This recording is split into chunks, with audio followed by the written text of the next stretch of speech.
The first time the galaxy saw her, 3 battle fleets vanished in the same heartbeat. No debris, no distress calls, just silence where 10,000 ships had been. The creature had no name the way stars have no mercy. The races that survived her gave her titles instead. The Hollow Maw, the Black Thirst, the End of All Mothers. She was older than language, larger than moons.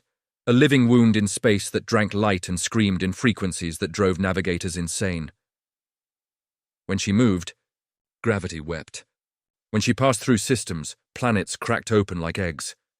For 200 standard years, she drifted along the Perseus Spur, harvesting civilizations the way a child pulls wings from flies. No one negotiated. No one bargained. You either ran or you were eaten, and running only decided the order. Then she reached the Sol Fringe. Humans, as usual, were late to the warning. Their empire was young, loud, and convinced the universe owed them an explanation. When the refugee fleets began pouring through the Orion Gate, tentacled Kruth, crystalline Veari, even the arrogant Silicane Concord, all telling the same impossible story, humanity did what humanity always does. They sent a science vessel. The HSS Curiosity's Child was a converted ore hauler with more curiosity than armor. Its captain, Dr. Amrita Zhao, had doctorates in xenobiology, linguistics, and reckless optimism. She took one look at the sensor shadows of the approaching entity and said the sentence that changed everything. She's hurting. The creature filled half the sky when they met her. Black plates the size of continents shifted across her body like tectonic grief.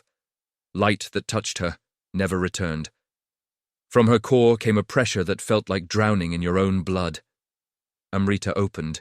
A channel on every band, every possible medium, even the old radio frequencies humanity had abandoned centuries earlier.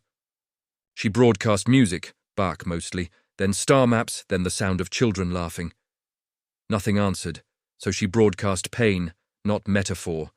Real, raw telemetry from human hospitals, heart attacks, childbirth, broken bones, cancer wards.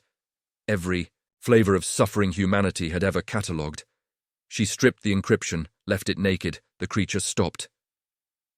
For the first time in recorded history, the Hollow Maw simply hovered. Amrita took the shuttle alone. Her crew begged, threatened, finally locked themselves in the engine room to keep from stopping her. She flew straight into the dark, life support ticking down, until the shuttle's lights died and only the creature's bioluminescence remained, violet veins pulsing beneath obsidian skin. She opened the airlock without a suit. Vacuum should have killed her in seconds. Instead, something caught her, gentle, impossible.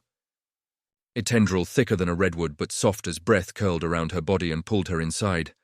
There, in a cavity large enough to hold moons, Amrita met what passed for the creature's mind. It was not thought, it was memory. Eons of it. She saw the creature born in the first fire of the universe. Saw her children die when the stars grew cold. Saw her mate torn apart by something even larger and hungrier in the deep dark between galaxies. She felt the endless, keening loneliness of a mother whose entire species was herself. And beneath the grief, a white-hot knot of shame. Because every time she fed, she heard her children screaming inside the worlds she devoured. Amrita floated in that pain for 3 days. No food, no water, no air, yet she lived. When she finally spoke, her voice did not echo, it was absorbed, tasted, cherished. I know what it hurts, she said. I lost a child too. She told the creature about her daughter May, dead at 7 from a plague the colonies still whispered about. She told her about the nights she had wanted to burn planets just to stop the ache. The creature wept gravity waves that rattled distant asteroids. Then Amrita did the most human thing imaginable. She reached out and hugged the unhuggable. She pressed her small, fragile body against a wall of living night and said, "You don't have to be alone anymore." The creature's answer was not words. It was a question older than language. What am I, if not hunger? Amrita thought of every coronation she'd read about in history books, every crown placed on a head bowed by loss. She unclasped the silver chain from her own neck, May's baby tag, the only thing she had left, and held it up. You could be a queen. The creature recoiled. Queens were finite. Queens died. Queens had subjects who loved them and could be lost. Exactly, Amrita whispered. She told her about protection, about building instead of taking, about choosing every day not to destroy, even when destruction would be easier.